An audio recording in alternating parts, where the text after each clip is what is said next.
Good afternoon and welcome to Idle Insights. My name is Dylan and I am coming to you live from the safe, isolated confines of my home in beautiful Victoria, BC, Canada.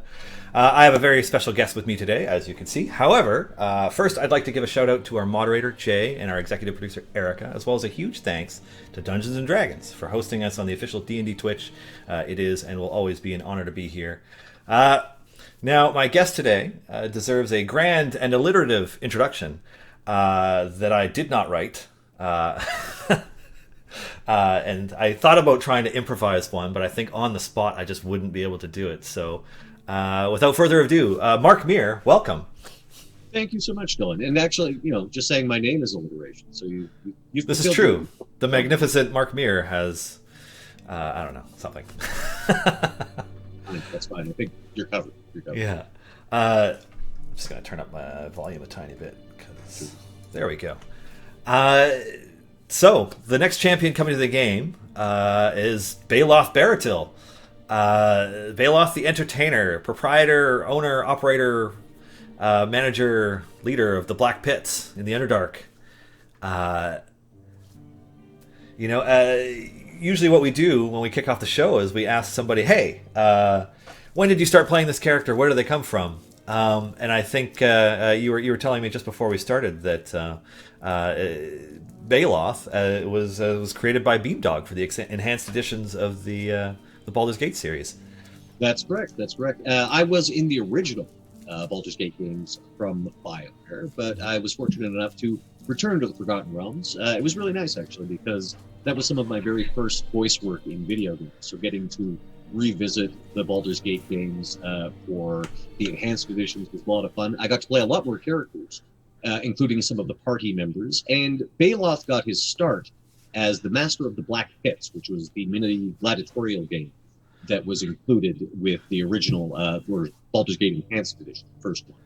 And he was really fun to play. He was of course a mad drow sorcerer who kidnaps your party and forces you to fight in the Underdark in this gladiatorial ring called the Black Pits for the pleasure of all of his viewers and customers.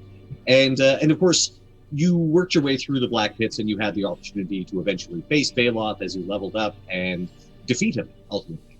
And another nice little Easter egg that was in the game was that Baeloth, as you may know, has a djinn servant named Najin. And they didn't actually get along that well because Najin's participation in that relationship is not voluntary. So Najin took every opportunity to undermine Baeloth if he could. Baeloth had used a wish spell, one of the wishes granted to him by Najin, to ensure that he'd be resurrected if he was ever, killed by a pesky adventurer. And he was resurrected. However, Najin, as djinns sometimes do, bent that wish and resurrected him at a much lower level than he was. So he was a very, very powerful sorcerer. And I'll give out spoilers here right now for a game that's been out a while, but in case spoilers. There's a chance for you to add Baeloth to the party after he's been resurrected because he gets resurrected at whatever level your party is at when you encounter him. And of course, he's very upset about that, going from the peak of power to a lowly adventurer himself again. He's constantly. But he was an amazingly fun character. I owe a great deal to Beamdog for letting me to get to play such a fun character. And more than that, the alliteration was always quite a challenge. And Andrew Foley, who did a lot of the writing for Baeloth, may have even originated the character name, when I think of it. Andrew, he would always apologize to me for the amount of alliteration, particularly as the games went on. In later games, Baeloth got incredibly alliterative. And it was always a fun challenge to portray that. Is that one of those things where when you're in the voice acting booth, you have to do a lot of takes in order to get all of it right? I think I managed to do quite well because, of course, I was also playing dozens of other characters in the enhanced edition. So, we couldn't spend all day on Baeloth. I had, various ogres and, both heads of an Etten and things like that to get down as well. And of course, I was Najin, who was like one of the main party NPCs, the Sun Soul Monk. So the Baeloth was a small part of what I did for the game, but yeah, I think he's had the most staying power. can you tell me? We always ask somebody what their D&D story is like, and I know that you've been playing D&D for a while, and I would love to hear how you got into it, and just your like your D&D story in as long or as short a version as you want to tell it. Sure. Well, I should say that the fact that I did all this work on the early Dungeons and Dragons BioWare games, I attribute that to the fact that I was a D&D player long standing, and the fact that they could bring me in and put me in the booth, and I've used this example in interviews before, but they could say, all right, this guy is a kobold shaman, and I wouldn't have to go, so what's a kobold and what's a shaman? I would know immediately. I'd go, oh, okay, they're probably lawful people. I would know immediately the world, as Forgotten Realms particularly, and so yeah, I think that stood me in good stead in getting hired for these games, getting brought back, because I started playing Dungeons and Dragons with First Edition in 1981. That was when I played my first game. That was the year that the original Fiend Folio came out, so that really dates me. That does date me. I was quite young when I started playing. But I never really looked back after that. All through high school, junior high, I was playing Dungeons and Dragons. And in fact, I was playing Dungeons and Dragons long before I ever did any sort of acting or drama. Because I went to high school and school in a very small town that didn't really have options for drama. Yeah. So in a lot of ways, Dungeons and Dragons was the first acting I was doing, certainly the first improv I ever did, especially when you're being a dungeon master. And the folks that I was playing with, we tended to play for laughs. So there was always the opportunity to work in as many cartoon voice impressions as you possibly could. Barney Rubble would be the innkeeper, that sort of thing. And being a dungeon master in that kind of setting is really what got me doing voices. Huh. So your first time just getting to try out different voices and different characters was actually playing D&D. That's pretty cool. Oh yeah, certainly. And of course, given the era and whatnot, there was plenty of Monty Python references worked into it. Yeah, I don't think I'm alone in that. Oh no. Oh no, there's lots of Monty Python references in 1980s Dungeons and Dragons. Yeah, but I feel like a lot of those references are timeless. It never hurts to go back to them. That is true. I quite agree. Yeah. And do you like? So who are you one of those players who? Sorry, I should rephrase this. Do you lean towards spending more time DMing or more time playing? Well, when I first started, if I wanted to play D&D, I had to be. That was it. Or I guess not when I first started. When I first started, I was playing with older kids. Like I was, I guess, about 10 years old when I started playing, and they were, kids that were like 12 and 13 that I was playing with. And essentially, they grew up, and some of them moved away. And by the time I was in junior high, I had to be DM if I wanted to play. I had to teach people how to play, and then DM, and I always had to run it. Thankfully, one of my players stepped up. After a year or so of that, one of my players stepped up, and I actually got to play again, which was very gratifying. Because as you know, DMing can be a lot of work. It can be, yeah. I find that it's different. I mean, I get excited to play D&D every time, but sometimes when I'm DMing, I'm like, oh no, I haven't prepped anything. Well, see, I didn't know the secret back in those days, and the secret is to improvise. And I wasn't quite as adept at improvising. Also, I just loved, writing everything out in a scribbler and spending hours and hours on, the contents of every individual NPC's pouches and making sure it was all written down and that sort of thing. So yeah, I did enjoy doing that kind of thing, but it meant that anytime we launched an adventure, it took a lot of work. Yeah, for sure. These days, especially because I am an improviser on a professional basis, I do tend to be a little more improvisational in my approach. And of course, with 5th edition, it's a lot more plug and play in terms of monsters and things like that. Like, yeah, you know how the 5th edition monster manual and stats work. Like, if you've got, it's a goblin, all goblins have these stats. Unless you want to you can make adjustments if you want. But it makes it so easy to just throw an adventure together essentially on the fly. Yeah, I have noticed that. Many a time I've been these days playing D&D over a Zoom call, and just on the side window setting up an encounter and like the encounter builder in D&D Beyond, just dragging monsters into it. I'm like, all right, go. This is what's happening. Exactly. And of course, I mean, you still have the freedom to, if you want to go through this NPC mage's spell list and customize everything and tailor all his spells and his possessions. You're of course free to do that, but it just makes it so much easier to, as I say, keep himself alive. Absolutely. Now, I'm curious because I know you've done improvised Dungeons and Dragons. When did that start? Because of the places that I've heard of having improvised Dungeons and Dragons, I think the one that you were part of is one of the first. Well, I know for a fact that we're not the first because it was actually Winnipeg, the group that brought improvised Dungeons and Dragons at the Winnipeg Fringe. I'd heard of that for years before we started doing ours. I think our first show with Rapid Fire Theater here in Edmonton was back in 2010. I think that's when we launched our first one. I know Winnipeg had been going for a few years before then. I spoke to them directly before I launched mine. I sort of went in and went, look, I'm a big Dungeons and Dragons fan and an improviser, and I don't want to feel like I'm stepping on your toes by doing this. And they were like, oh, of course. And of course, our format is completely different as well. And subsequently, I've taken the specific format that I created down to Dad's Garage Theater in Atlanta, and they picked up that ball and run with it. It's a very successful show for them. They usually do a run of it every year, and we also most recently at Virtual Dragon Con, Dad's Garage and I did a show with Colin Mockery from Whose Line Is It Anyway? Oh, nice. Yeah, and Colin is amazing. Colin was not a Dungeons and Dragons player at all before he started doing this show with us.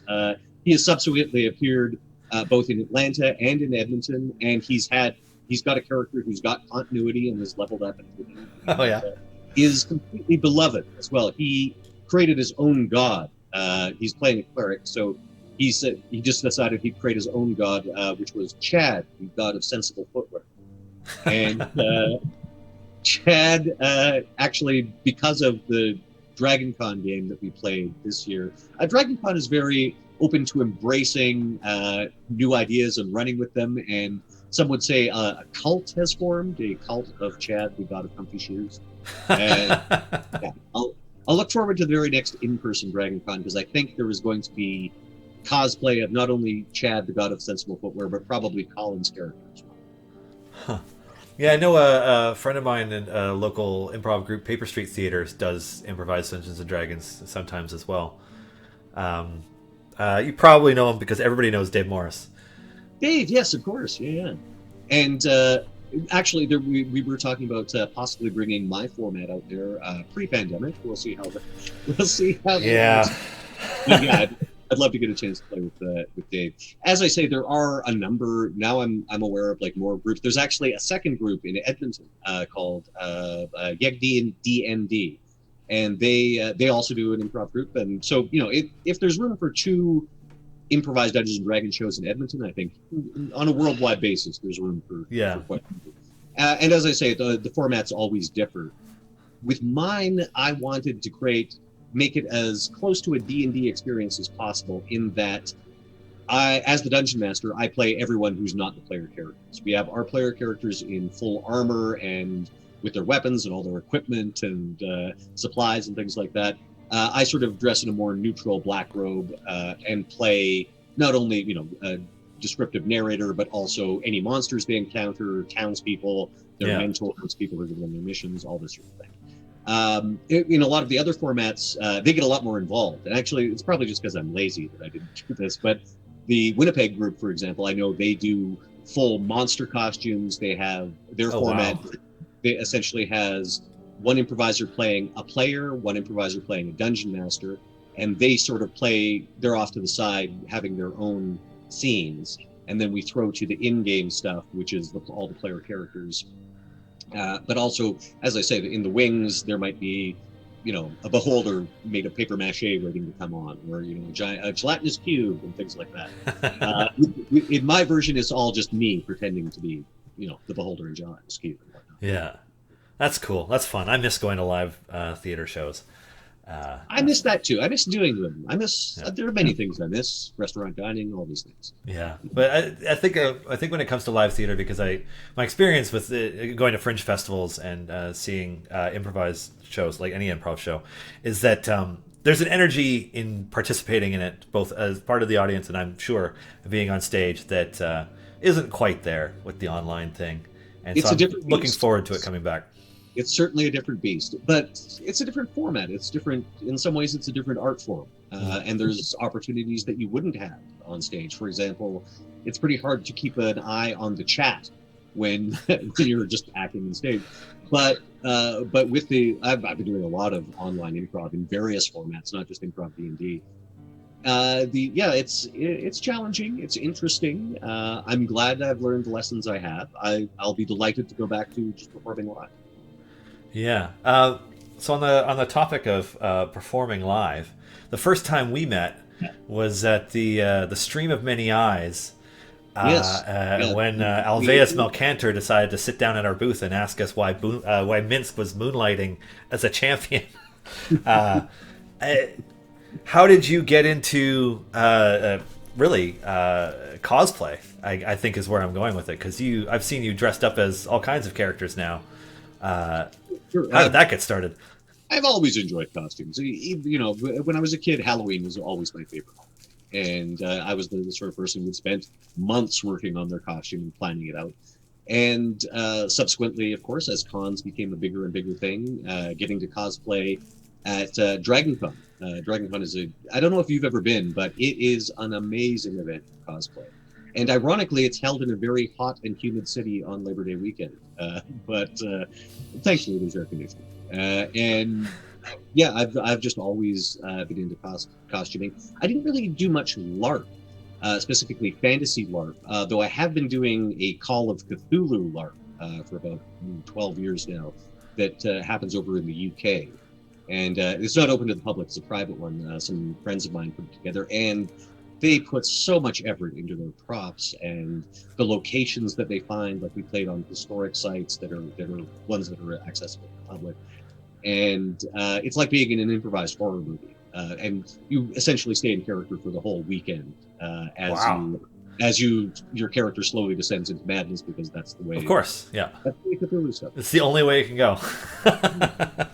And that specific thing that you were, the event you were talking about, the Stream of Many Eyes, which I guess was D&D Live 2018. I was there with Beamdog because Trent and the folks had very kindly asked me to come with, and essentially, I told them later, it's like, I probably would have paid you guys to do this. Thankfully, they did pay me. They didn't just tear up my check upon doing that. But it was an amazing experience, and for many years, like I'd started doing my improv D&D show because I ultimately didn't have time to run games, and it was really hard to get schedules together. So I wanted to be able to essentially play D&D at my workplace, which was a comedy improv theater, and it brought me back into the fold so much. I was the sort of guy that even when I didn't have time to play, I would buy all the books. The amount of Ravenloft stuff I bought in the 3 and 3.5 era that I never really got a chance to run, but I would exhaustively read through all the Gazetteers, for example, and get a chance to just immerse myself in what's going on, what's in the world. But D&D Live was such a great time. The folks that I got to meet during that I now play D&D with on a regular basis. And again, like that's how I met all the folks at Idle Champions as well. Yeah. That was how you met us. You scared Clive pretty good, because you sat down in character and he just I have no idea. He just froze. And he told me afterwards, he's like, I had no idea what to do or say. Well, keep in mind, I was there at being paid to be an actor, so it was kind of my job to be in character for the entire time, or at least I felt. It was really funny. We had a conversation afterwards. Clive's like, I know how to sell, I don't know how to act. I'm like, that's the same thing.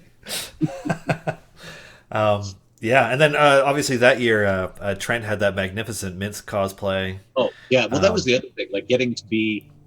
It was the entire event. For those who don't know, at Stream of Many Eyes, they essentially built a city square in Waterdeep in a soundstage in LA, and it had like storefronts and it had alleyways going off of it. There was like one of the walking statues, this giant stone foot coming in through the roof. Yeah. It was like a half-orc butcher that I think, yeah, Dallas Bloom was playing Rogue, the half-orc butcher. There was like an armorer. Gil was there. He was the blacksmith. So it was like this bustling city street that was completely populated with fantasy characters. And there at the end was the Yawning Portal Tavern. And on the big day itself, where all the public was coming through, I found out that, like, oh, I'm basically just going to be stationed in the Yawning Portal, sitting across from Ed Greenwood, who's dressed as Elminster. And then to my other side is Trent Oster from Beamdog, just as an impeccable Minsk. Like, Trent is a big guy, you know, he works out and he's actually, like, he forges his sword. So, like, he can play Minsk. It's like, yeah, that's the guy. And he didn't actually shave his head for it. He did, however, get up at, I want to say, 5 a.m. every morning and have a bald cap professionally applied. And everyone thought he had shaved his head. It was a really good bald. So he, and of course, he had Boo on his shoulder, and the costume was just, again, completely impeccable. So yeah, that was a pretty great weekend, I have to say. As a longtime D&D nerd, that was one of my favorite D&D memories. It was a surreal weekend for sure, because I remember the Saturday night there was supposed to be a party at some store or something for the night, but it ended up getting canceled, so everybody just drank in the Yawning Portal. And so everybody's standing around with their finally, you know, had the cast just we went into the soundstage, and that was so much better. Like, you know, I'm sure it was perfect. Whatever bar we would have gone to would have been fine, but to actually sit and drink real beer in the Yawning Portal while looking at this Waterdeep street, like, it was pretty magical. I remember Wizards really outdid themselves that year, and you know, subsequent year, like, I enjoyed Avernus as well, but Waterdeep will always have a special place in it. Yeah, absolutely. And I remember when we had arrived to set up before everything was live, and sitting in the green room, and Chris Perkins ran up to the doorway, and he looked in. He's like, "Did you guys see the Minsk?" And then he ran off. And he was like so excited. And Chris Lindsay, who was dressed as Mert the Moneylender, was sitting there. He's like, "I've never seen Chris Perkins that happy." That's right. And Chris Lindsay was an amazing Mert as well. That was actually my table at the Yawning Portal, was Elminster, Mert, and Minsk. And then there was me as Alveus Malcantor, the world's greatest first level mage. He at that point, he wasn't in any of the games. He was actually created by Beamdog for a series of instructional videos that we did on YouTube for Neverwinter Nights. And the idea was that Alveus was the world's greatest first level mage. He'd gone on lots of adventures and got lots of treasure and experience points, but he'd never bothered leveling up because he just knew how to play the game smart. Things like, oh, you know, open a door, throw a fireball in from a scroll, close the door, and you don't need to be high level. You can just be first level and get all the way through the game. So that was the conceit of the videos that we made, and so that was, you know, he's kind of a comedy character, obviously. So that was the character that I showed up in Waterdeep as, and I really liked the fact that it was all these very renowned characters that, you know, in game are very high level, and meanwhile, you had Alveus Malcantor hobnobbing with them as an equal, and he is, of course, first level. But he does have many, many magic items. Let's keep that. Yeah, I remember you were explaining the concept that he had learned how to attune to a bunch of things, or what was the...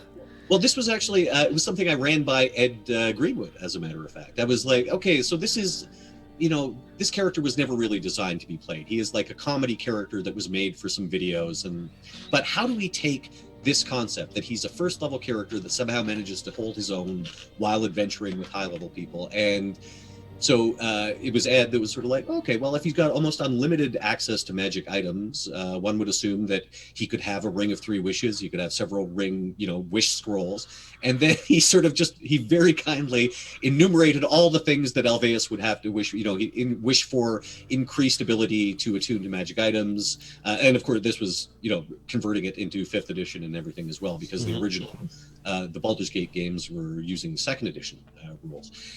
So yeah, he gave me this big long list of, this is what he would have wished for and in what order, and this would enable him to, wear 10 magic rings, a magic ring on each finger, and attune to like a bunch of different items at a time.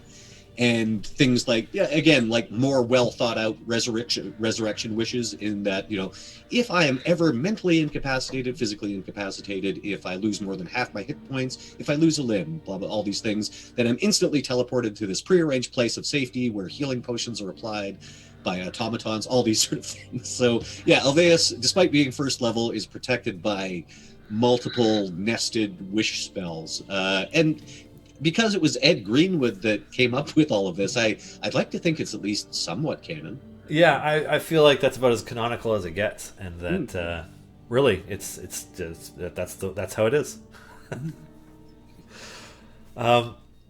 And I would be remiss if I didn't follow up and ask about some of the other characters that you played in Baldur's Gate, because I know there's Volghiln the Bold, or Volghiln. What's Volghiln? What's Volghiln? Volghiln. Yes, he is a skald, which I guess in 5th edition terms he'd be a barbarian. So he is a very sort of Viking. I use Germanic for him because there is, the Norse German ties. So yeah, he's essentially a barbarian bard, and I think they used to have an actual class for the Skald, but you could build them in 5th edition just by multi-classing as bard and barbarian, I think. And he was much fun to play. He was more of a minor character, but he had some very funny lines. Do you, when you think back to performing on some games, do you have a favorite character from each game when you perform like 12 roles? Yes, yeah. I mean, they always stand out. Obviously, the ones that get more airtime tend to rise to the top because you remember them more. But sometimes, for example, when I did Mass Effect, obviously Commander Shepard is the most memorable character and paid the biggest chunk of my mortgage, so I owe him the most. He gets first ranking. But I had lots of fun playing, for example, the Vorcha or Niftu Cal, the Biotic God, or Blasto, because they were, comic relief characters to a certain extent, especially Blasto and Niftu Cal, I guess. And later the Vorcha as well. They kind of became somewhat comic relief characters. So it's nice to be able to switch things up. Baeloth was a character that I had a lot of dialogue as, but he also was he was his own comic relief. He presented to me, when I first read him and I just sort of read what he was all about, the influences, being again a comic book nerd as I am, he's definitely influenced by Mark Hamill's Joker from the Batman animated series, but also especially in terms of his MO and whatnot, Mojo from the X-Men cartoons. Oh, Mojoverse, all right. Yeah, he's sort of like a skinny Mojo, because he is ultimately a showman, and what he mostly wants is for his customers to be entertained. So yeah, definitely there is that element of it. And he will make you a star. He will make you a star. That gives me a really great idea for something to do to my players in one of our games. Because I do love X-Men, and I hadn't put the connection to Mojo there, but doing a Mojo World style one-shot with Baeloth could be a lot of fun. Yes, and I guess if you go back further in the X-Men history, Arcade as well, that villain, if anyone remembers him. I know there's a Marvel Legends coming out of him, so he'll be back in the news, I'm sure. Arcade, is that one of Chris Claremont's characters? Yes, I believe so. He wore a white suit and big platform shoes, and he had red hair and a cane, boater hat. Yeah. I haven't read many of the comics from the 80s in quite a long time. So just thinking back, I'm like, that's ringing a bell. Yeah. Baeloth, as I say, he did stick out because he was a lot of fun to play. Other characters that I play in the enhanced editions, Rasad, who is the Sun Soul Monk, who is a party member, possible romance for the player as well. And if you go back to the original games, which of course, they're in the enhanced editions as well. I've told this story before, but my very first voice work was in Baldur's Gate 2, and it was a single line in the final cutscene. And you had to beat the entire game to watch me in this final cutscene as one of the evil clerics of Baal plotting against the player characters. Oh, yeah. That's cool. I remember the line as well. It was something to the effect of, there was no need for... Oh, wait, well, full effect, because my guy was wearing a hood. There is no need for concern. The fate of this fool is sealed. That's all I said. There were other things said. I was one of the guys at the table. And then the next role that I got after that, which I believe would have been in Throne of Baal, was Cyric, the god of murder. I actually got to play one of the deities of the Forgotten Realms, and I'd read the books, of course, so he was a character that I was quite familiar with, and I was really quite happy to play an established named character from the Forgotten Realms, and let alone one that ascended to godhood. Yeah, because he's one of the ones who they murdered a god and ascended. Yes, that's right. Yeah. Okay. Cool. Huh. Wow. Mm-hmm. That's a fun one. Yeah, and then on the rest of the games, like Neverwinter Nights and things like that. I think I actually did voice Durnan. I read, but he had like one or two lines. It was sort of like oh, don't bother me, go talk to them. But I did actually get to voice Durnan. So getting to show up at the yawning portal and then see someone dressed as Durnan, it was like, hey, I voiced him. It was great. There was, let's see. Oh, and then of course, yeah, lots of monsters, lots of monster voices. That's kind of what I tended to specialize in the early days. Monsters. Mm-hmm. What is it about monsters that like why monsters? As I say, I've always been a Halloween fan. I've always been a fan of the spooky side of things, and yeah, monsters just tend to be more fun. Let's face it, and their voices tend to be more interesting. It's always more interesting to do a monster voice than just talk like some sort of person. Yeah, because I've seen you share a lot of photos of you wearing various monster masks. Yes, it's true. I do enjoy the disguise element of like the complete transformation that you can do with especially silicone masks and latex masks, and I do. Yeah, my costumes do tend to completely disguise me. Huh. That's interesting. Do you find it easier to get into character because you're completely disguised? I think so. I think especially if you're wearing prosthetic makeup and things like that, and it's moving completely with your face, or with one of those silicone masks that really does convey expression that you're able to act through, then just like looking in a mirror and seeing yourself and seeing the way that you look different, that informs your performance. Yeah, for sure. I remember seeing an interview with Tim Curry talking about playing the Darkness in Legend and how much he had to be sold on playing the role, and then when he finally saw himself in the makeup and he's like however many feet tall with the prosthetic horns and all this stuff, he's like, I look magnificent, this is amazing. Yeah. And it really enjoyed it at that point, but it's interesting. I suspect if his experience is anything like mine, he really enjoyed the performance and then was told, and it will take you 3 hours for us to get you out of that before you can go home. Yeah, and it's like, oh, and don't drink any water unless you want to have a really bad day. Yeah. Wow. Do you have any? No, I'd probably be under NDA for that question. I'm like, hold on, I can't ask that question on stream. Don't ask me to break any NDAs. That's all I ask. No, I hear you. NDAs are. I think you can authorize me to break codename Idle Champions NDAs. Oh no, I shouldn't. I have some with you as well. Yeah. There's the stuff that the players can, like, because some elements from the design process make their way into the game in advance, and so I know that some of our players pulled out information about Baeloth weeks or maybe even months ago. But we also like being able to, as long as possible, hold back a surprise if we can, because there's a lot of value in it.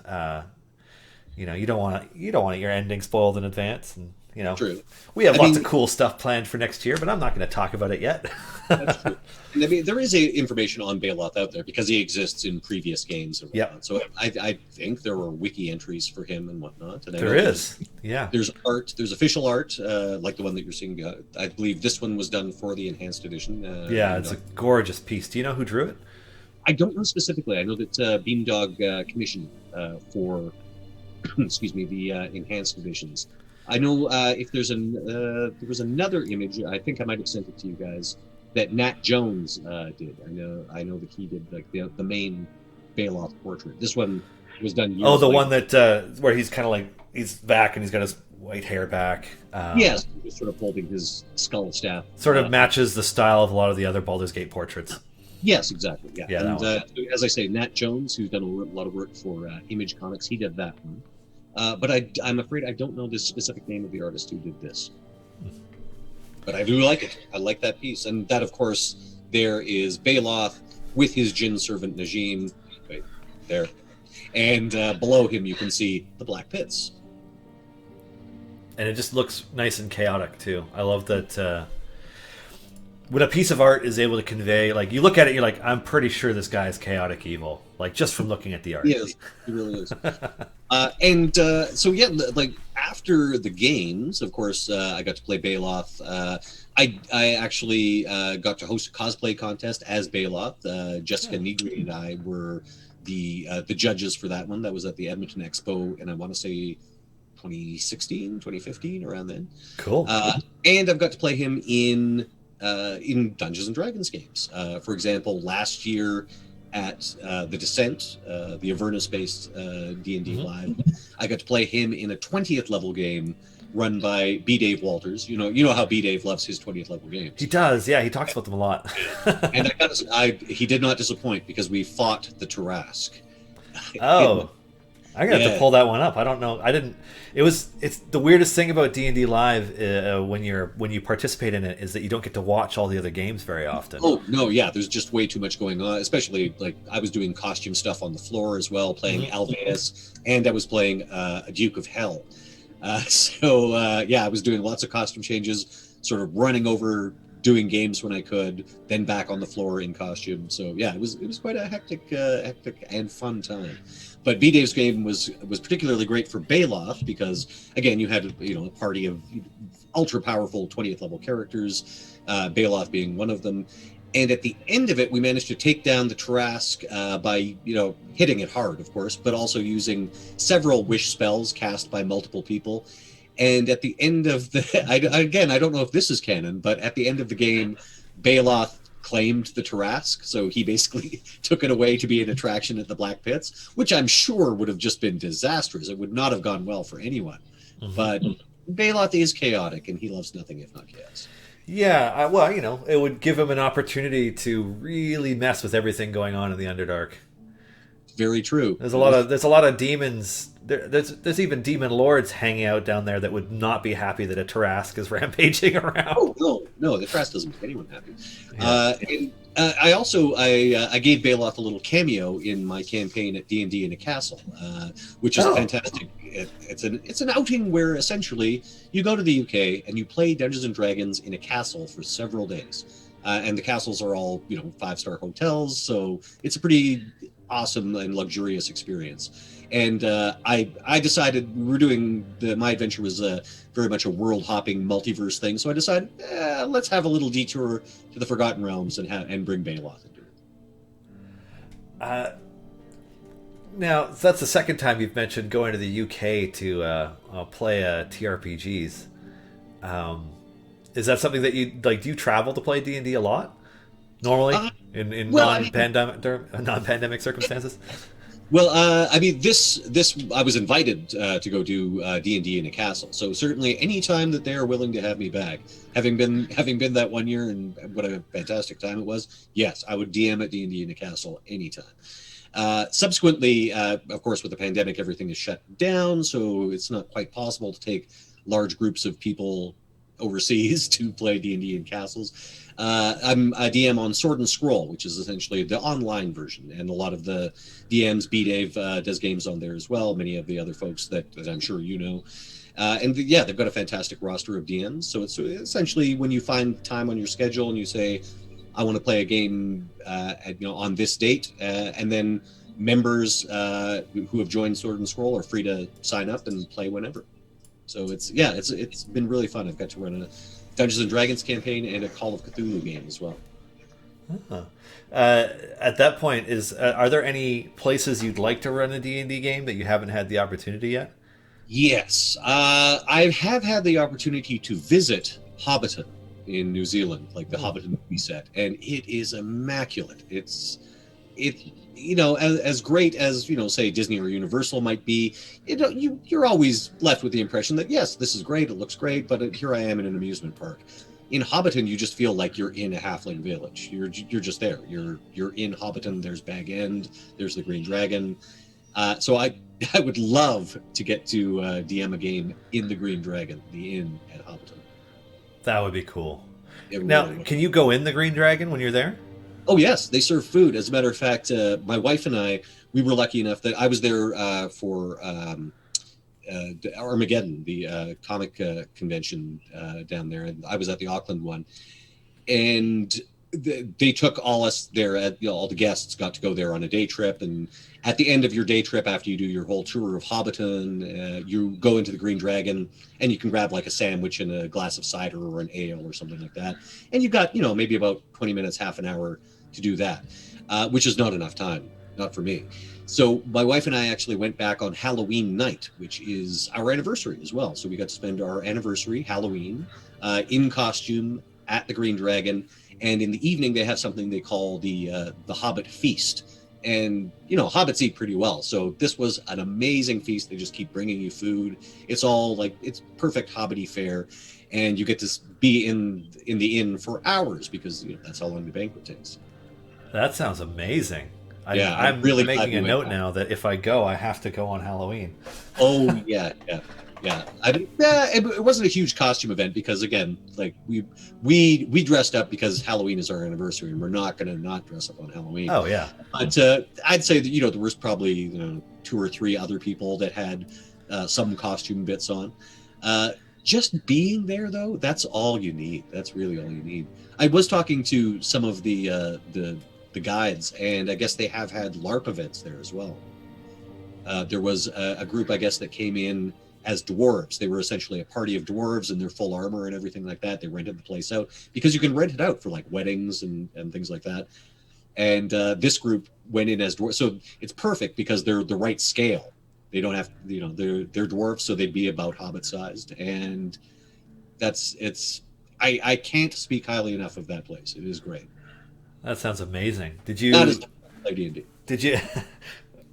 That seems like the most perfect place you could. Mm-hmm. Huh. That's awesome. Yeah, because I vaguely remember now when you were sharing pictures of the trip there, and outside Bag End and stuff, and that looked cool. And as a matter of fact, it was later that same year, the year that I met all you guys. So I actually wore Alveus's costume to Hobbiton. That's amazing. Now I know that it's 1:45, and we're at the point where you're going to run out of time. So, is there anything you'd like to chat about, shout out before we wrap things up? I think I've plugged all my things. Let's see, Sword and Scroll, sure, yeah.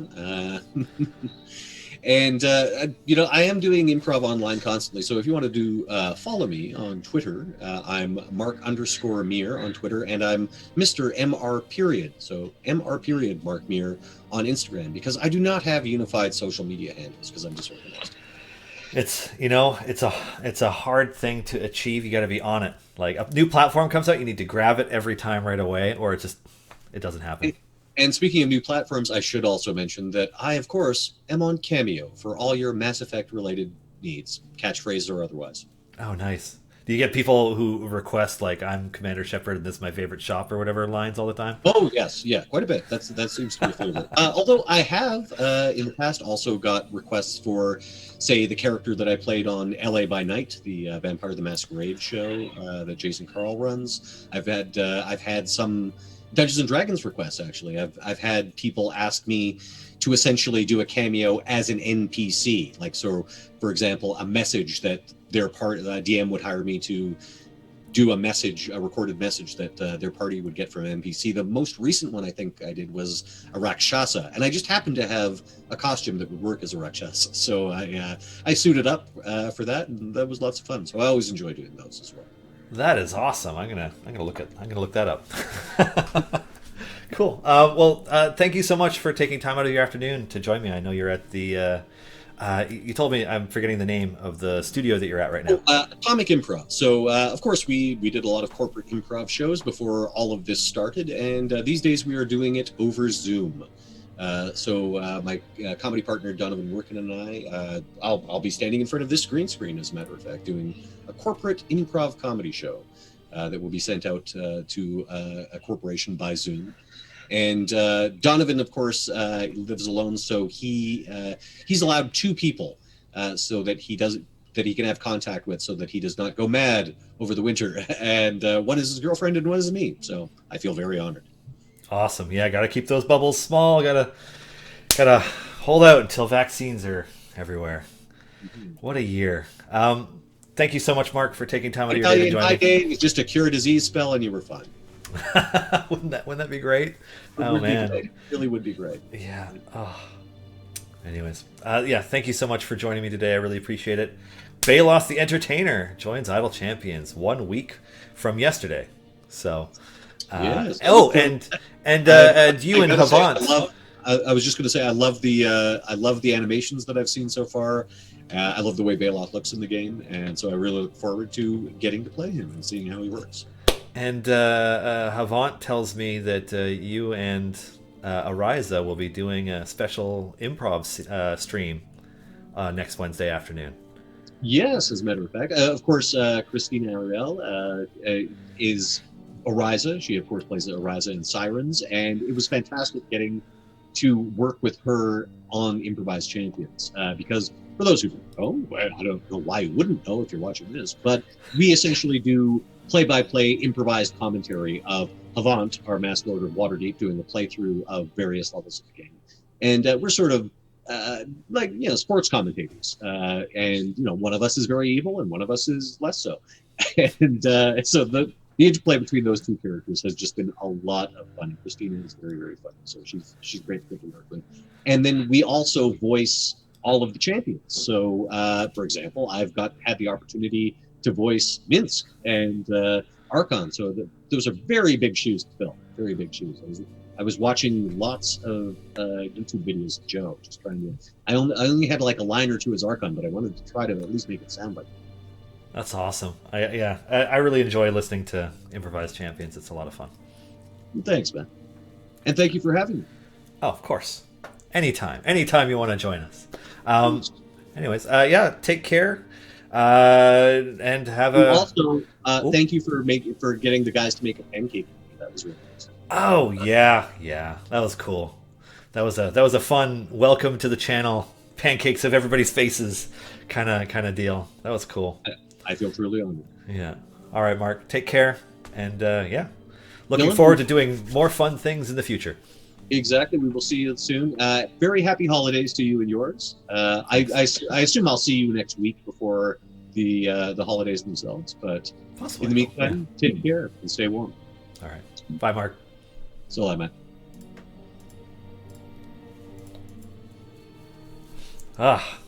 What a joy.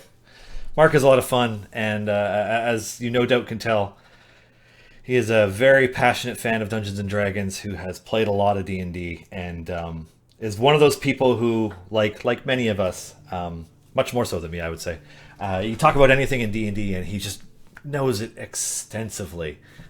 He's like, well, in this edition of D&D it was like this, and in this edition of D&D it was like this. He really knows it, so it was a joy to... my first ever LARP experience as one of the proprietors of the Idle Champions store in Waterdeep was improvising with Mark Meer. So it was pretty wild, a lot of fun. I know we got some questions in over the course of that chat, and I know I didn't really get to them because they weren't all necessarily Mark questions, but they are a bunch of things that I can talk about. So I will go back into them. I'm just kind of feeling around. I've had this feeling like I got to sneeze for a while now, and I'm just waiting for it. And anyways, hi, my name is Dylan. This is Idle Insights. That is that behind me, all around the screen, is an Idle Champions idling, which is to say doing nothing.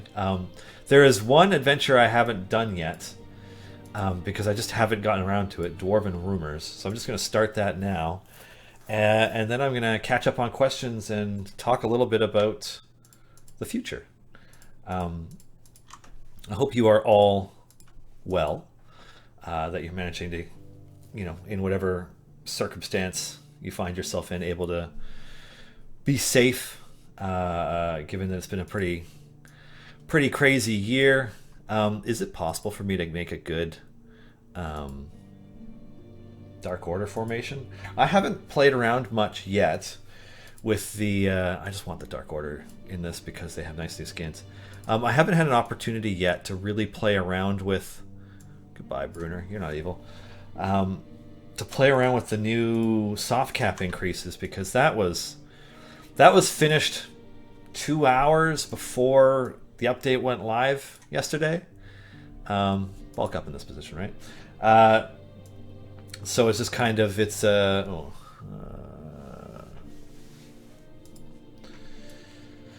I haven't had much of a chance yet. So I'm just gonna roll with these three bros, whom I voice like wrestlers in my home D&D game, with Archon sounding like Macho Man Randy Savage, because that's just I don't know. It felt like the appropriate voice. Lots of "oh yeahs." We have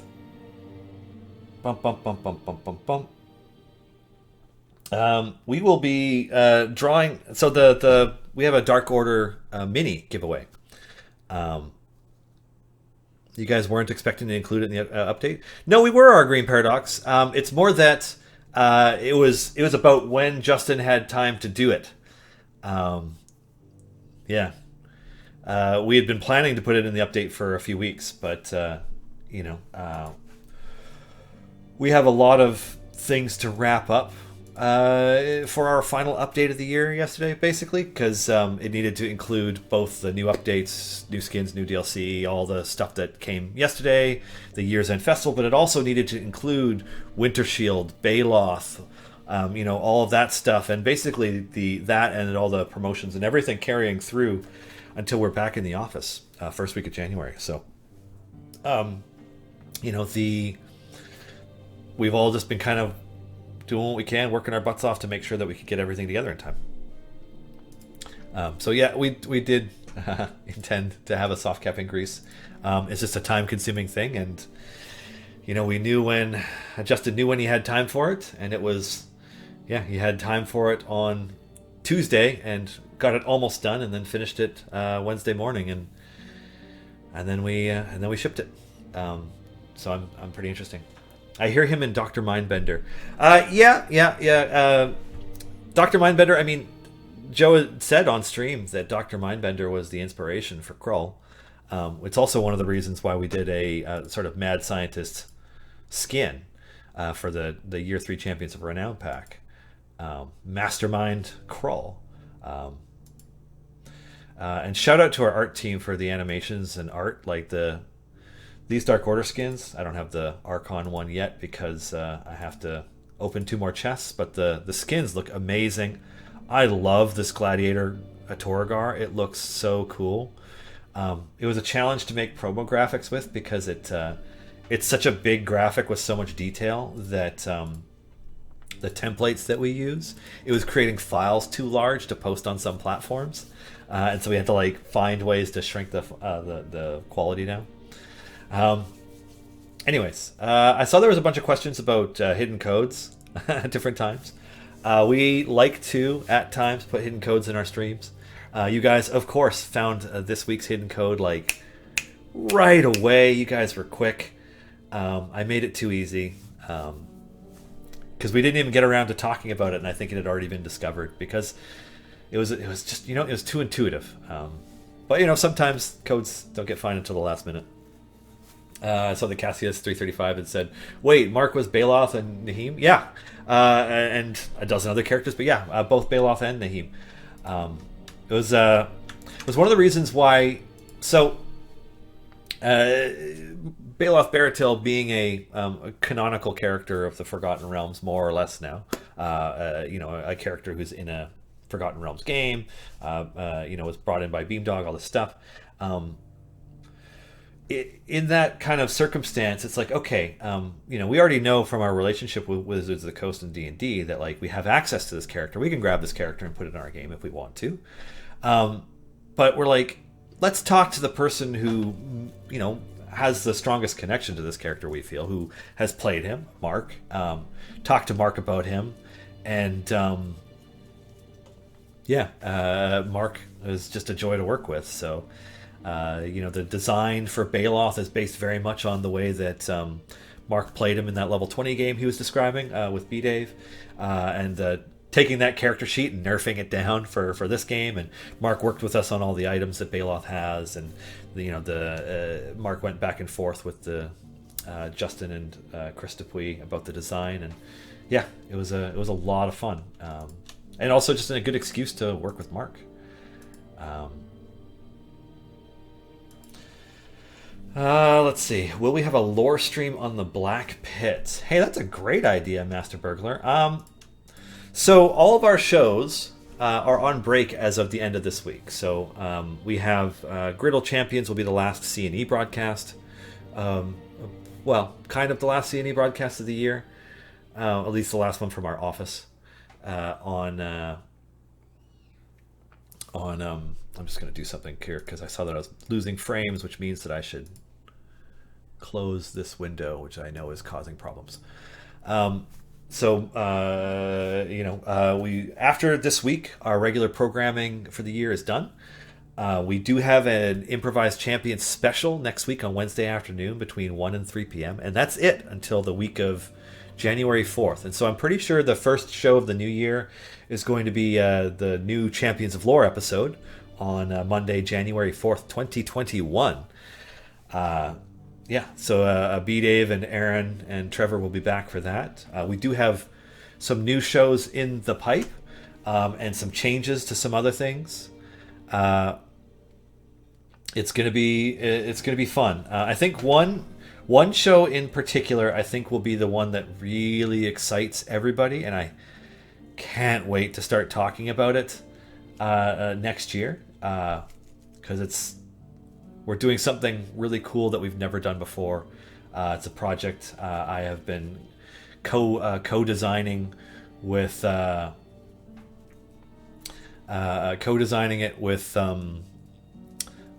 Chris Dupuis, and it's gonna be fun.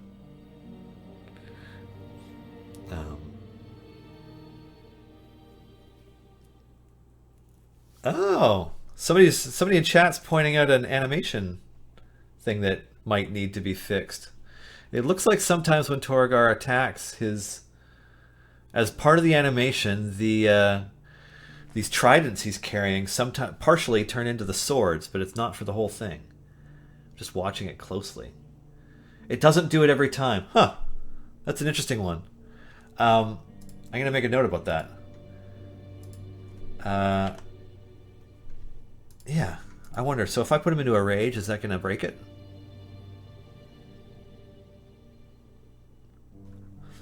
Yeah, it's fast enough that I can't quite tell, but it looks like there might be, for at least a frame or two in there, that it might be the swords. Okay. Yeah. I'm going to make a note for the art team to fix that. Who draws the comics? Those are awesome. So that would be Luc Biquet. We have a comic coming tomorrow. It'll be the last comic of the year. It features, it's a it's a fun collaborative process to get to work with Luc. Obviously, he does all of the hard work. Running with our poor descriptions of what some of these comics are. But our last comic of the year will come tomorrow. We usually try to fit layers of jokes in our comics where they're funny for more than a couple of reasons. I'm not sure we did it quite that way this time, but we'll see. I mean, you can let us know, but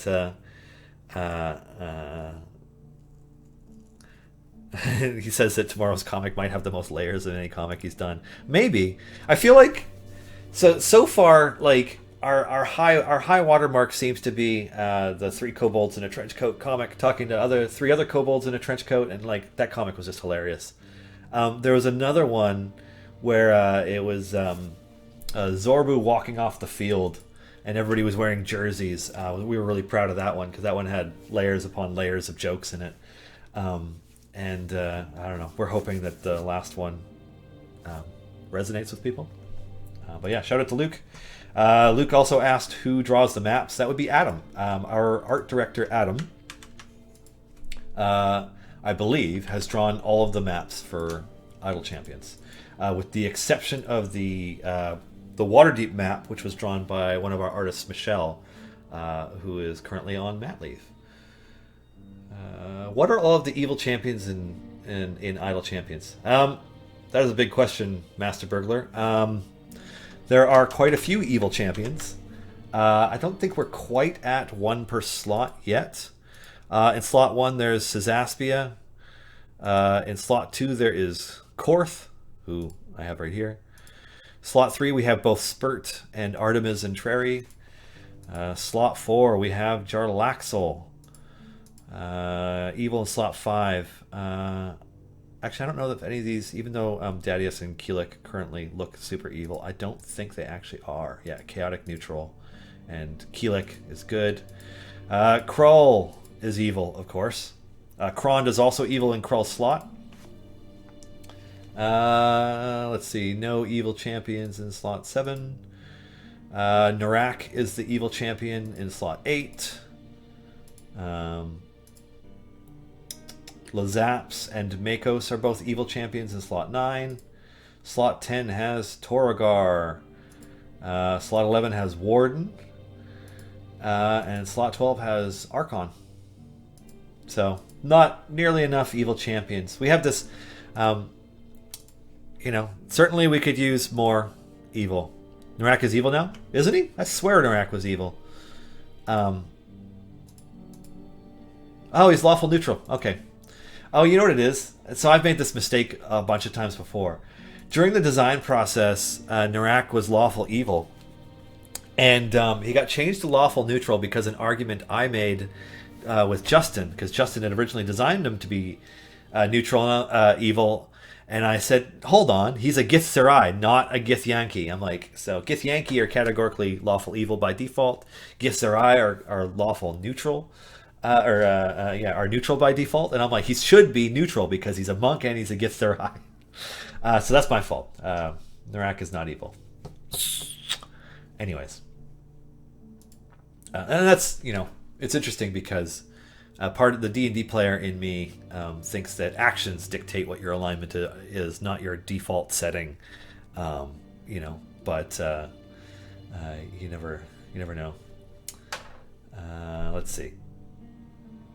Is something fun planned for next week's event? So, it's interesting. We try not to introduce too much new technology or anything with the Winter Shield because it's the event that goes live when we're not in the office, and we're hoping that there's nothing that breaks that we have to come in and fix during our time off.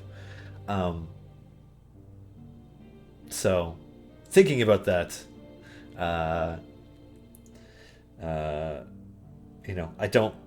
hopefully there's nothing in there that will break anything.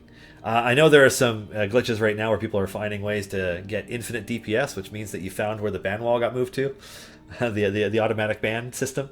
Because of course, infinite DPS will do that. But I think hopefully we'll get all of that fixed ASAP. Let's see. Will we have a lore stream on the blind? No, I already did that. I have just looking back over the list of questions that I had missed. What variant are we on? So we're actually not on a variant currently. I am doing the Adventure Dwarven Rumors, which only needs to go to area 250. So I don't really think I need to add a whole bunch of champions to this to do it. I'm gonna add my favorite friend, Warden. So this is an evil formation with a bulk up Archon at the front. Krull, Toragar, Warden. I could probably get through all 250 areas with just these 4, so I'm just going to leave it. Oh yeah, the people want jerseys. Yeah, Luke, you know what? There's a chance the Idle Champions jerseys might happen, but we won't be able to sell them or give them away or anything like that. Like, we might make some. As somebody who used to be a Vancouver Canucks fan, it would kill me that the the Chicago Blackhawks black jersey is the one closest to the design in the comic out of the available NHL jersey types that you can get that are like logo and branding free. I talked to our art director Adam a bit about it, in that like making an iris logo that is a full thing, like a hockey team jersey, for the front of a jersey is difficult, because it's a complicated logo, and we want it to look really good. So we'll see.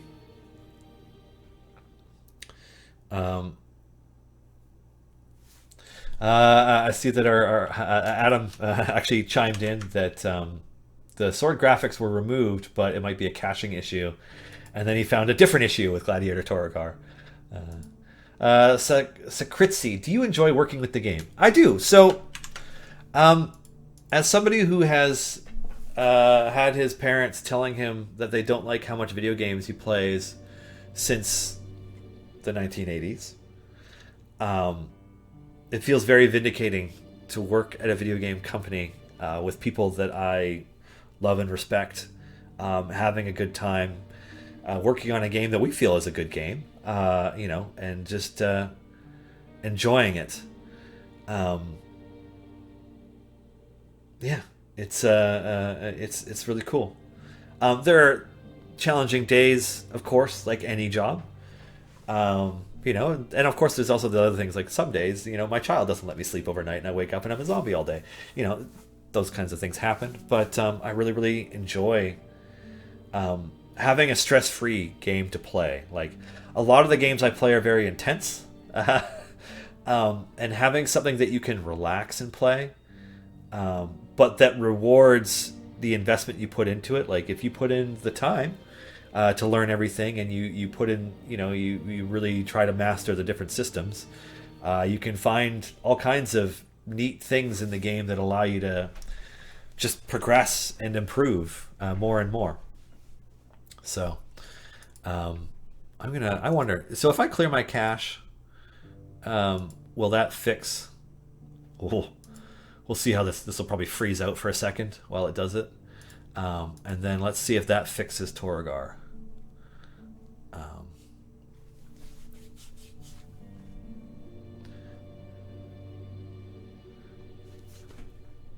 Nope, yeah, he's still spinning. He's spun and it's his swords. Weird. Adam, I think that made it worse. Anyways, I really enjoy being able to work at a video game company. I think it's a dream come true. I spend a strange amount of time on Twitch, which I never thought would be a thing. Here we are with more Twitch shows at the end of 2020 than we started. We started with one in January. We added another show for Crusaders of the Lost Idols, our previous title, to have a weekly connection with their players, and we're ending the year with 11 shows, with plans for 2 more for next year, and some others may change or be consolidated, but it's really, really cool. Yeah, so I enjoy working with the game. I enjoy working with Codename. I'm having a good time. I just don't always look it because I have a bitchy resting face, and I'm real tired. So that's just how I am at this point. Hey Dylan, any tips on the best variants to do over E6 favors so I can unlock some good stuff in the shops? I think a better person to ask that would be someone like Garwar, because that's not the kind of detail that I notice so much. Like, I play to complete all the content, and then because I have a Codename account, all the DLC and stuff just shows up, and like, so I have a very distorted experience of the game relative to a lot of players. Generally what you're trying to do is you're trying to build up as much favor as possible. So it's about, when you're starting out, pushing as far as you can, and then eventually, once you've unlocked Azaka, you can start, and there's a few other champions that help, but Azaka, Krull, like, you get a lot of the most overpowered, disproportionately good, abusable champions in different ways. Then you could start setting yourself up to have really significant exponential favor gains, doing different things, whether it's Azaka farming or debuff, click damage, pushing, etc. There's a lot of currently you can, do that to push pretty far. Let's see. My click damage is petering out early enough to fail, even though I stop a couple dozen levels short for efficiency. Is this a bug or? I don't know how to say your name, but click damage. Outside the anomalous debuff click damage thing that's allowing players to get really far, and I'll let you guys look through that on forums because I don't actually understand it well enough to explain it. But outside of that anomalous, unintended thing, click damage is intended to not be the most efficient way to get through the game past a certain point. Like, we want it to be very helpful in the start, especially when you're getting used to the game and you haven't unlocked many things and you don't have a lot of favor. Like, we want click damage to be relevant. But we eventually want you to transition away from that towards capitalizing on the formation abilities and the strategy of formation strategy in the game. So if you're finding under normal play that your click damage eventually stops being as useful, that is intended behavior. Yeah. Let's see. How do I get that Krull skin? So Mastermind Krull is a skin available as part of the Year 3 Champions of Renown pack that I would show, except I have it. And so there are 5 Year 3 champions in that pack, including Avrin and Krull. And as well as Nova, Havilar, and... oh man, who's the 5th? I'm forgetting who the 5th is right now. But so there's 5 different champions in the pack, each that get 16 chests and a number of shiny equipment cards. And then there's the Mastermind Krull skin and some other stuff. Melf, that's the last one. Thanks, Our Green Paradox. So yeah, that's where the Mastermind Krull skin is currently available. The Gladiator Torgar skin is in the in-game gem shop, and the Gladiator Archon skin that I don't currently have yet is available as part of the Year's End Festival. So in one day and 22 hours from now, you should be unlocking your 4th chest and picking up your Gladiator Archon, which is pretty cool. Shout out to the art team for doing such gorgeous art. All right. I have a newbie question. Oh, I just started playing 3 weeks ago. Oh, welcome. When I finished the first level for Lucius and the other 3 opened, I could not use any heroes because the charisma was too low. Is there a way to raise the level? So if you're finding a situation where you can't use a champion because their charisma is too high or too low for a variant, that is intended. There are some circumstances where there is a feat available that you can use to adjust a champion's ability score +1, which might make them eligible for a buff or a different variant. But in general, the variant restrictions are supposed to be extra challenges that show up. So that's just how it goes. Just wondering, my game on cartridge keeps shutting down randomly. Baby Illy G, I have nothing to update you on that. Hopefully you have a support ticket in, and hopefully it's not a rampant problem across all players that are using cartridge / I think cartridge is the client for Congregate now. That's what it is, right?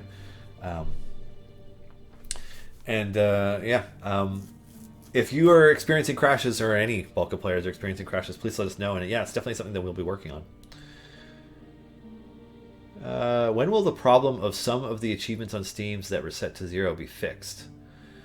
I'm not really sure what you're talking about, Dr. Zezkej. Also, like, in general, I can't give you an ETA for a bug fix. Like, if there's something that's on our bug list, it's on the list. We'll address it when we can. We tend to do them in an order of priority, focusing on the stuff that most negatively impacts player gameplay first. Fixing an achievement, if there is one that's broken, will be pretty far down that list in most cases. How do you or C&E feel about the debuff clicker meta? I mean, I can't speak for the rest of the team on it. but I think it's so I find it fascinating whenever we have some kind of emergent behavior or unintended feature that allows players to do something. The Azaka gold farming method was one of those, and now this strange new debuff clicker damage meta. I think it's probably something that we'll fix because when we do things like soft cap increases and sometimes when we do champion balance updates, we have a sort of intended power range for players based on everything that's in the game. And, things like this debuff clicker damage, I don't know, do I call it an exploit? It's certainly not intended. Like the entire, this debuff clicker damage meta is not an intended meta. It does cause a pretty massive distortion in the amount of power that players are supposed to be able to have right now. So my personal thought is that we should fix it. And it probably will be fixed. I can't give you an ETA. I can't tell you how much of a priority it is. But it's, we did a soft cap increase to give people power. What we weren't intending was that people could use a system like that to like just radically push through different parts of the game. Yeah, it's definitely not intended.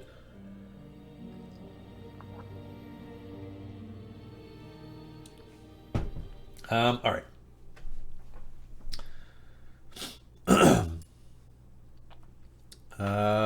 Let's see. So after the soft cap, wall pushing is, besides formations, more about item levels and equipment. I'm trying to figure out a way past level 600. So item levels and equipment is important. Making sure that you have all of your blessings and then eventually all of your patron blessings is also important. Item levels matter. There's other things like, equipment is a big thing. Item levels is a kind of big thing. Formations is the main thing. Which groups of champions you're using in which order, and whether or not you're doing things like bench swapping champions in order to like apply debuffs to enemies and then swap in other champions to capitalize on those debuffs with the power of another champion on top of it. So there's that. But yeah, perks, blessings. Oh, I see Garwar answered. Perks, blessings, Modron pipe game, items, item levels, champions of formation. Yeah, that's it. What all items are available in year-end chest? I feel like that's spoiling it. It's varied contracts, potions. I think there's some time gate pieces in one of them. Yeah. Why are there 2 slot competing champions in one Y3 pack? I'm sorry, do you mean the year 3 champions of Renown pack, Giant Dwarf? I hadn't really thought about it. It's kind of we looked at the champions that we released over the course of the year, and we picked champions that we really liked, that in general, how do I say it, performed well for it. But we tried to avoid focusing too heavy on any one specific group or synergy with it. So, for example, I know a lot of people asked, why isn't Briv in there? Because Briv is obviously one of the phenomenal Year 3 champions that we released. And it's like, we kind of gave ourselves the choice. It's like, okay, we have 2 characters from Silver and Steel that qualify, and we chose to put Averin in the pack over Briv, was really it. In terms of Nova and Averin, well, they're both very different, and they both fulfill very different needs. Because we were also looking at, like, how many tanks, how many dedicated support, we were just trying to create a sort of like well-rounded pack. Anyways, you can run more than one formation at a time, so I don't feel like champions competing in slots is the same problem that it used to be.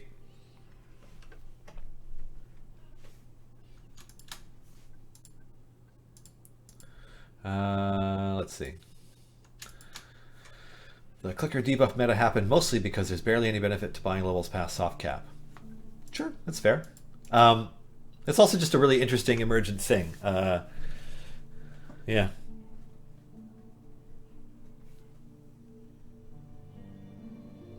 But you already have Havilar in the pack.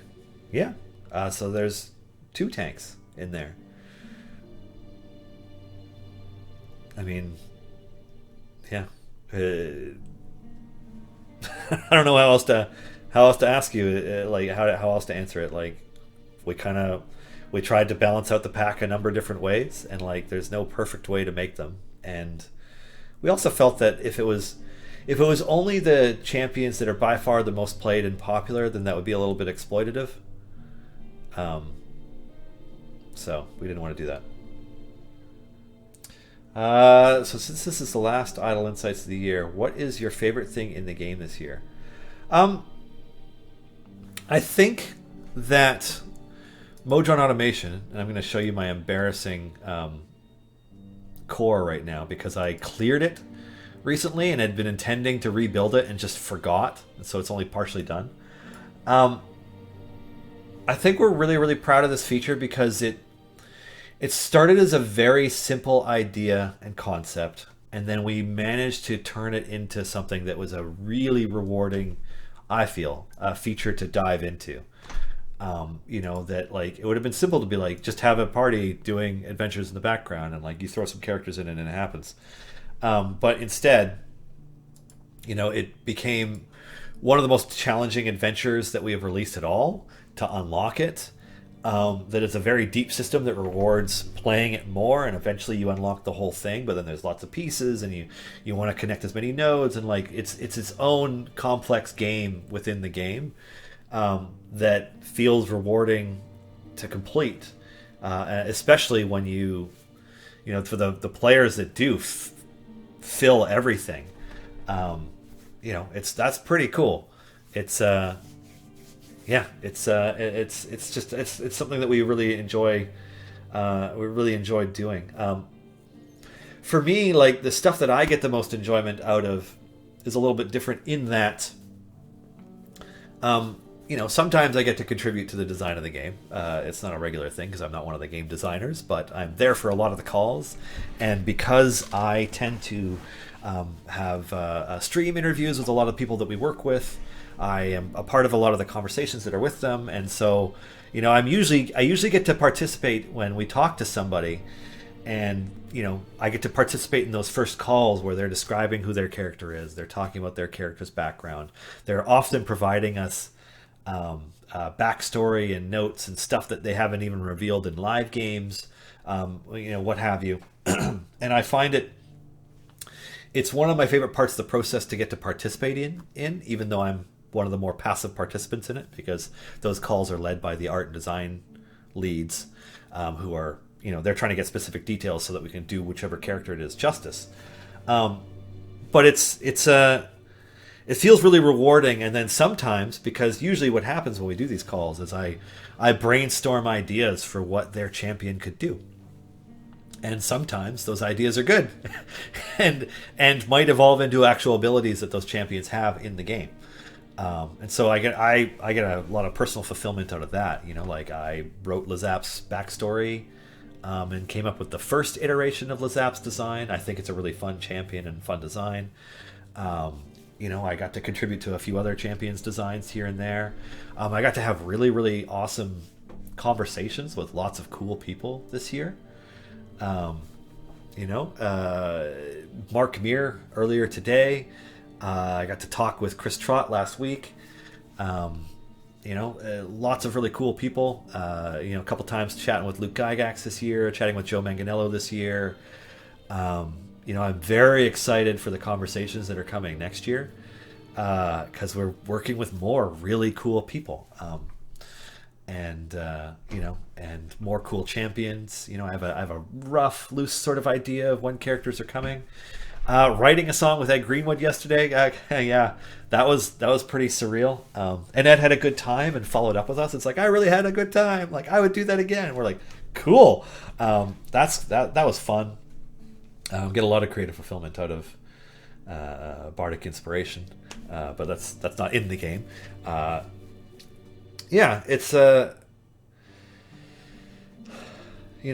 like where we've gone with things like skins. I think our art team is just killing it. Like, all of these look great. I had a really fun time having a back and forth with Adam talking about Warden's design, because we came up with the idea of if we do a skin for Warden, let's do one of Warden uncorrupted. Back when they were a chunky, uncorrupted Warforged soldier. And so that was really, really fun. At the time, because this has since changed. So at the time we were doing it, there's no official flag for the Kingdom of Sire in Eberron, but there's an official description of it that Keith Baker had given on his blog. He has since added it to his Exploring Eberron book, one of the ones I picked up from DM's Guild this year. This hardcover looks great. If you find yourself a fan of Eberron as a campaign setting, this book, it's not even really 5e specific. I mean, there are bits of it where there's some monster stat sheets and stuff, but for the most part, most of this book is lore about Eberron, about the setting, and it's awesome. So if you're a fan, anyways, but there's a flag for Sire in it, and so we made one for Warden on their tabard. And based on the description of the flag, and now there actually is one in here. It's not even showing up, or is it just blowing it out? But page 14. So I think always super proud of the art team and the dev team for all the cool stuff that they do, especially when it comes to the fact that they're constantly implementing new technology for all the different champions. Trying to allow us to do more things. It's just very, very cool. So very proud of where the game has grown this year, and but looking forward to a lot of the stuff that's coming. It's hard not to. Outside the game, oh man, did I tell you that we had one show at the start of this year, and then now we have 11? It's been pretty neat. Is the second evil code for real? And if so, can we get a hint? Oh man, I don't know if I have a way to look up the code database to see. See, the problem is I made the code, and I know I set the expiry for the end of this year, but I can't remember what I made the code. Let me do a search on.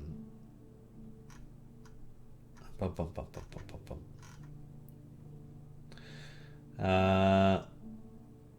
Yeah, you guys did find the exclamation mark one.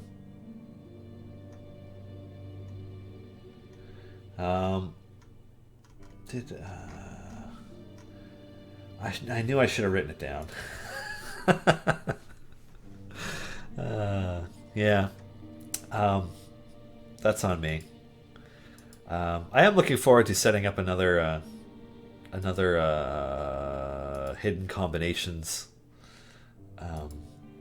thing for next year, but that'll take some thought. It won't be ready in right away in January, but something to encompass this year will definitely exist.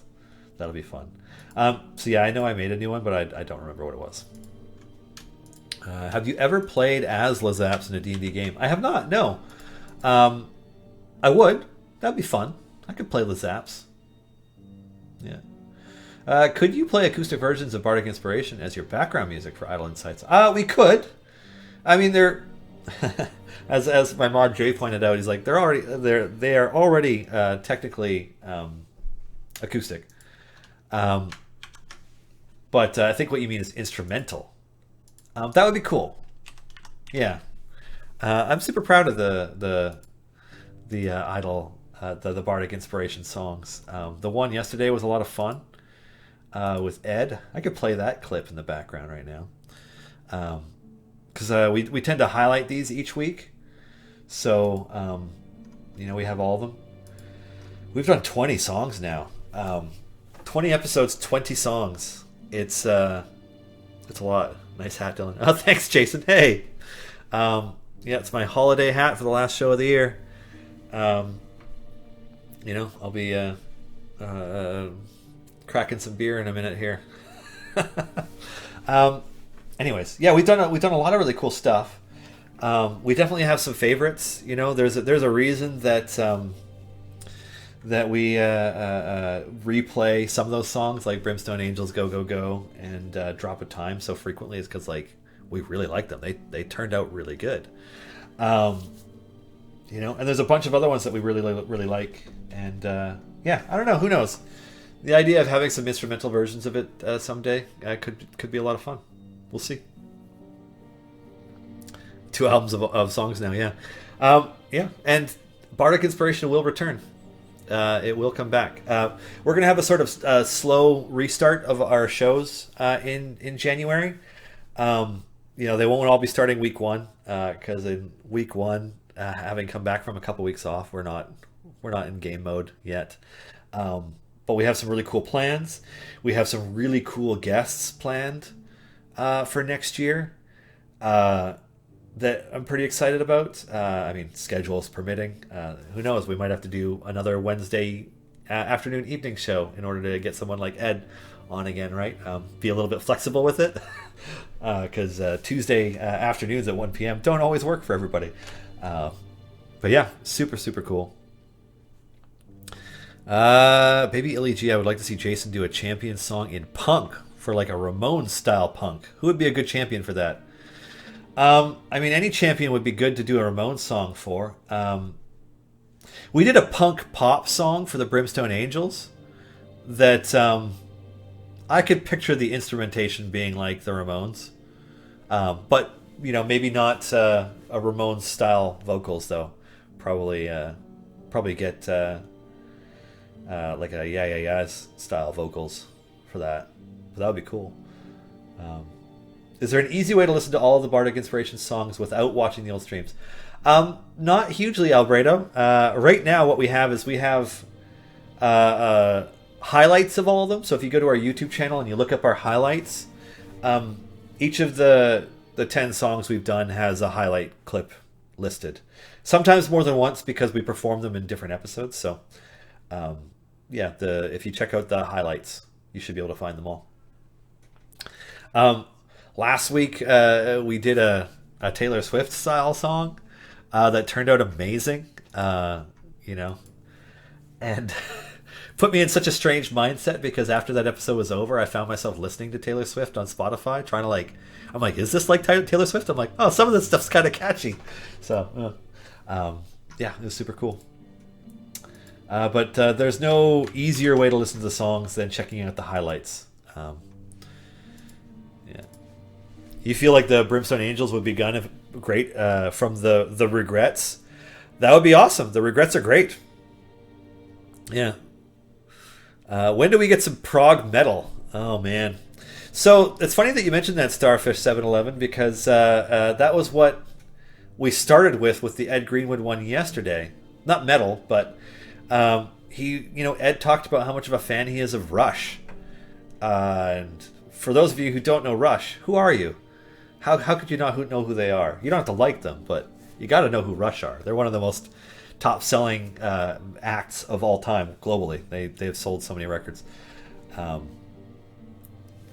Anyways, that's kind of the tone that we started with. Was Rush for the elucidation of Elminster, the song so named by Mr. Ed Greenwood, and I feel like that's one of the things, as Jason is pointing out in chat right now, trying to fit a song into 2 hours. Like you think about some of the instrumentations, the long introductions, or even the guitar solos, and in some pieces of music. Like we're not going to get that into a 2 hour window necessarily.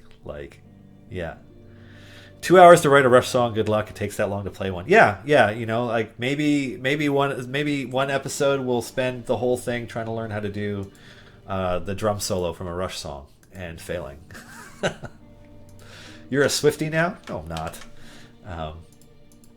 I honestly, I did find myself that afternoon listening to some Taylor Swift, and finding that she's definitely gone through phases, and much of it is not for me. But then I went on to because Jason, who is in chat, contributed 3 songs to the soundtrack for Cyberpunk 2077 as Resodrone that have been heavily in my rotation of late because that's the kind of stuff that I do listen to a lot. More industrial sounding music, and it was killer. And the whole soundtrack for Cyberpunk 2077 is killer. I wouldn't say that the game is done, but the soundtrack, absolutely world class. Yeah.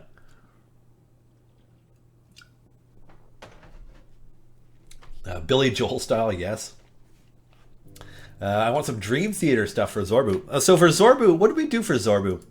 We did... you know what? I can actually play it in the background here.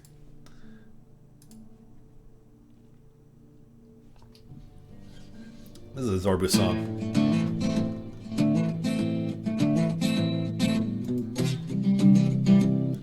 No. All right. Sorry, this is a clip of the Zorbu song. Here we go again for real. I really dig this one. This one was good.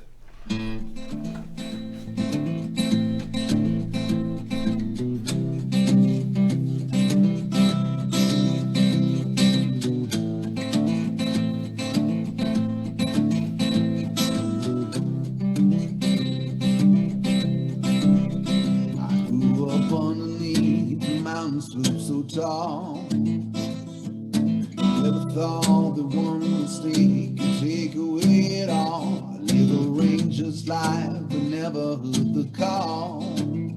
I will avenge my family until the day I fall.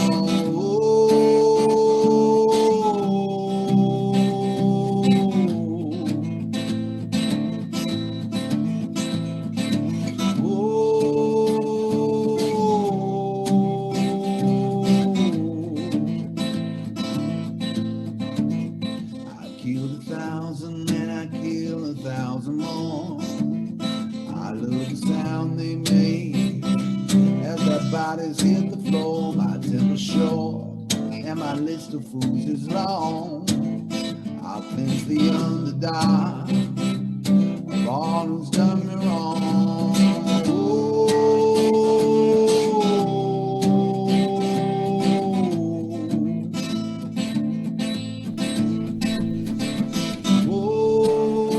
One of the things I really dig about this song is that we went for a really sort of depressing, introspective pain. Tell me that revenge, you push that special, but it has made it easier. It makes you grow. A ranger's life is right for me. It's more precious than your gold, but I trade it all away to just go home.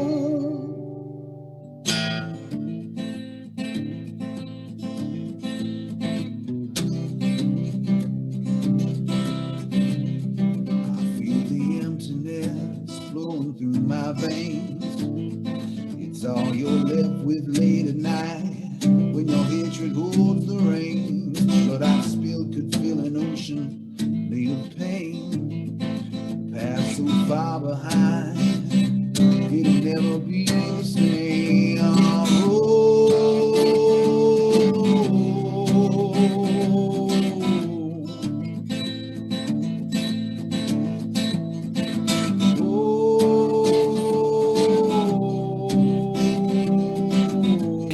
That we did this whole song in 2 hours. Oh, they tell me that revenge is the special code, but it hasn't made it easier. It makes you grow. The ranger's life is right for me, more precious than your gold, but I trade it all away to just go home. My partner Thunderbolt has never let me down. Trouble exposed.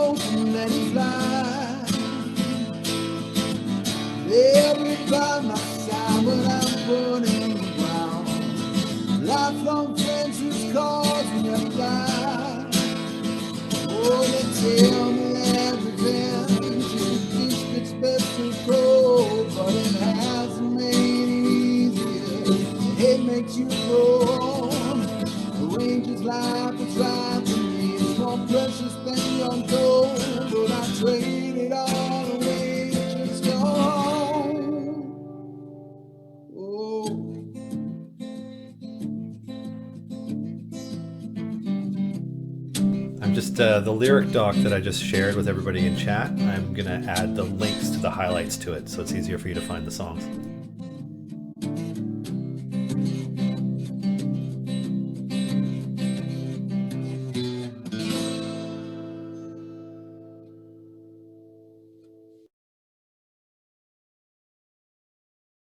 So at that point, do you have any requests? Because I will put any one of these 20 songs on for you. Which one would you like to hear next? Because it feels like a really nice kind of chill way to go through this. Yeah. Although, should I put the Tiamat Swift one on? Because see you later, Jason. Take care. Brimstone Angels, Elminster, but the raffle is Tiamat Swift. So here, how about I put on You Could Be My Dragon Queen.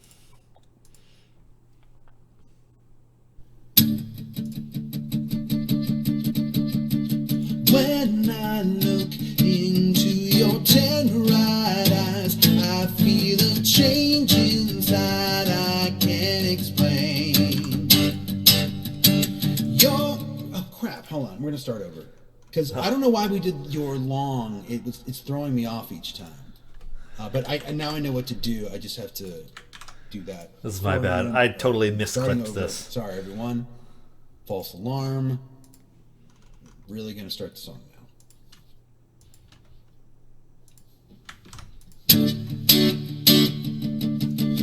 When I look into your tender eyes, I feel a change inside I can't explain.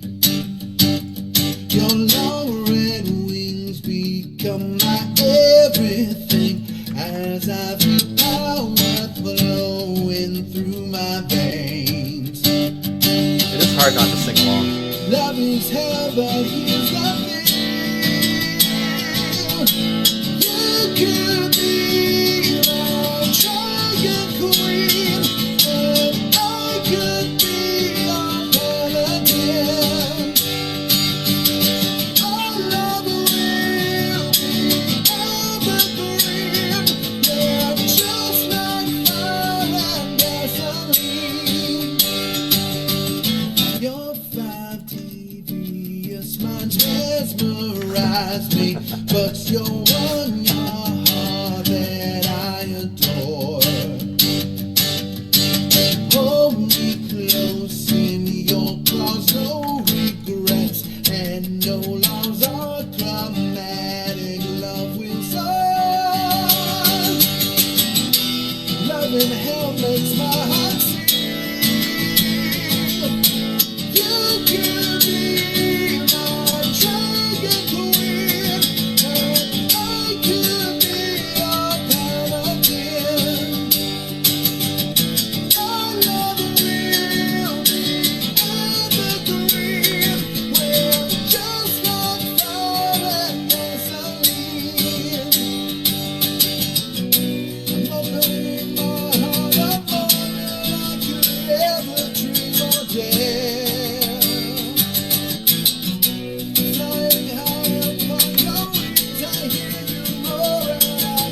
Yeah, so a song about Tiamat in the style of Taylor Swift worked really well.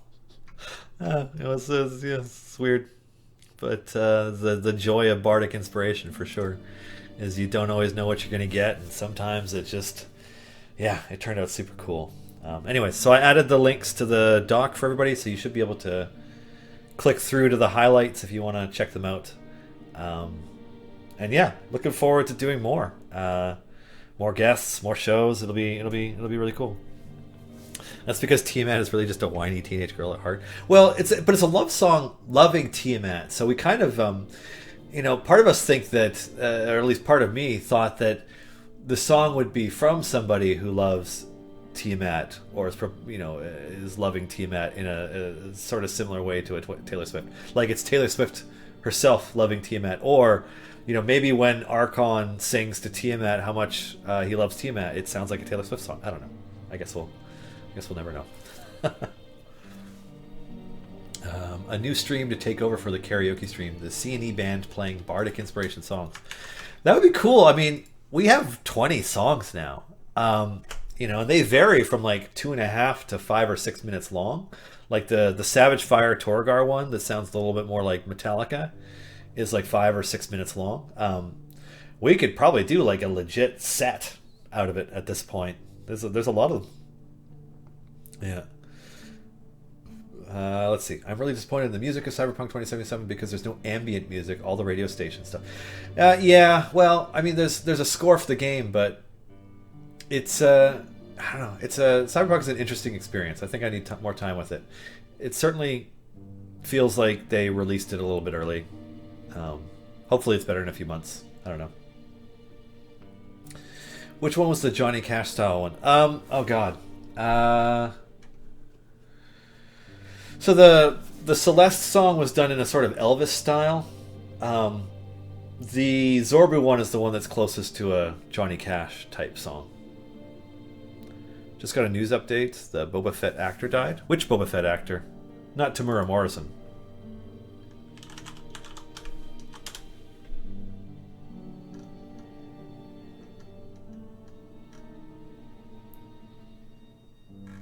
The original. Oh, okay. You scared me there. Not that it's not tragic. That sucks. And a lot of original trilogy Star Wars actors have passed away in the last couple of years. It's depressing. But I was worried because Tamura Morrison, obviously, who played Jango Fett, and then of course Jango Fett being the blueprint for all the clones, and is now playing Boba Fett. You worried me for a second there. Oh man. Anyways. Yeah. God, it's almost the end of the show. Let's see, somebody asking if we have the songs on Spotify. No, the songs are not on Spotify. Is there a Discord channel that links all the streaming shows? There isn't. We have the C&E Games Twitch. If you want to find any of the Bardic Inspiration songs, the best place to look currently is through the highlights section of the C&E Games Twitch. That is the best spot. Yeah. Anyways, we're getting close to the end, so I think it's only fitting that I start wrapping things up. It's been a year. Yeah, it might feel like longer. Certainly to some of us, it felt like longer than a year. A challenging year. Challenging not spending as much time with the people you care about without your friends and family. Challenging in terms of, I have a lot of friends who were out of work for huge stretches of this year, right? It's been 2020 has been a really, really tough year. So I hope that each of you are able to, get whatever kind of solace, comfort, whatever you need to recharge, whatever it is you need to get through this and, be excited and happy and, kicking ass going into 2021. I hope you're able to find it. I've reached the point myself. I'm pretty tired because I have a child that's approaching 11 months old, and is becoming only more demanding as she becomes larger and more mobile, which is honestly, so it's made this year harder. At the same time, it's been a blessing because I've been working from home so much this year that I spent a lot more time with her than I would have otherwise. So, it's just looking for those bright spots, the things that have gone unexpectedly well or that have meant good things or what have you. It's been a heck of a year, but we're still here, all of you. Many of you were in chat in the first episode back in January, and well, not the first episode, but the episode whatever number it was, because we're only on episode 2 of Vital Insights, right? But many of you have stuck with us all year through all of these other shows, checking things out, just enjoying and being part of our community, and I really appreciate it. It's been a lot of fun. I'm really proud of the community that we have with this game.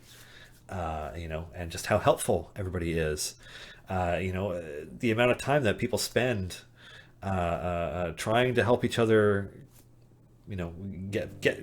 achieve what it is they're trying to achieve in the game. Whether they're trying to establish some type of farming, whether they're using the new debuff click meta, trying to figure out Azaka farming, trying to get past different challenging variants. It's really appreciated. And I'd like to give a shout out to our mod, first of all, to Jay for moderating today and helping to produce this, but also to Jay and to Sasha for moderating many, many shows this year, and just to all the people who have started kicking off projects this year. And I'm just so proud of you all. Erica and Kat had never streamed before this year together, and they've been streaming Crusaders for 30, 40 episodes now. To Mars, storyteller Mars Guiding Hand, 40th episode of that show yesterday. Garwar doing Garwar's Guide and Garwar's Guide to Everything in Idle Champions. Now 2 shows, doing twice a week, been doing that for most of the year. To Havant and Mark Meer and Christina for Improvised Champions, to B. Dave Walters, Aaron M. Evans, and Trevor Bettis for Champions of Lore, to Jason Charles Miller for helping with Bardic Inspiration, to Satine and Margaret for Evergreen Champions, to Sean and Lee for Griddle Champions.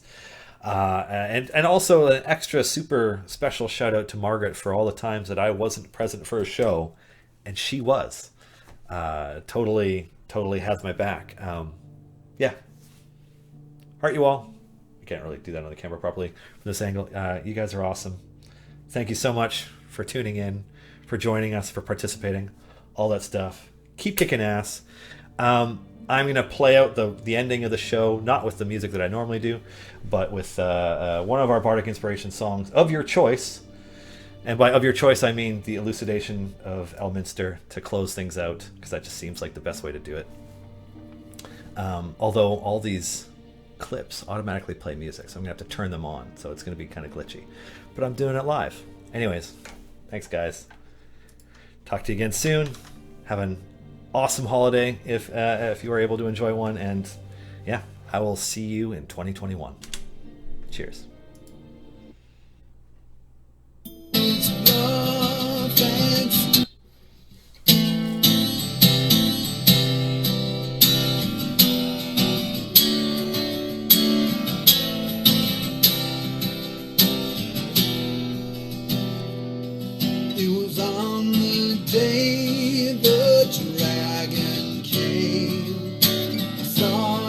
Standing there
fly.